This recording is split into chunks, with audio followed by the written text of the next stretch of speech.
তারেক রহমান বাংলাদেশের রাজনীতি নিয়ে প্রতীকী খেলাটা খুব ভালোই খেলছেন। বিশেষ করে তার যে বিড়াল রাজনীতি, এটা কিন্তু একেবারে অনন্য উদাহরণ হয়ে থাকছে।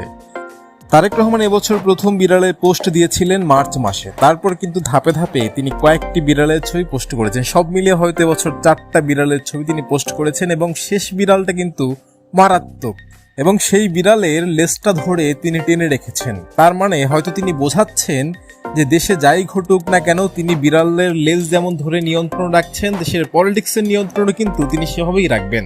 হয়তো তিনি বোঝাতে পারেন যে অন্তর্বর্তী সরকারকে তিনি এরকম করে রাখছেন, কিংবা জামায়াতকে কিংবা অন্য কেউ যারা লাফালাফি করছে, পিআর সিআর নানাভাবে বিএনপিকে আটকে দেওয়ার চেষ্টা হচ্ছে, সেই চেষ্টা তিনি আটকে দেওয়ার হয়তো প্রতীকী অর্থে এটাই বোঝাচ্ছেন যে বিড়ালের লেজ আলটিমেট তার হাতে। বিড়াল যতই লাফালাফি করুক, বিড়াল বেশি দূর যেতে পারবে না। এই যে প্রতীকী রাজনীতি বা প্রতীকী ছবি, এটা কিন্তু দুর্দান্ত রকম মাথার খেলা।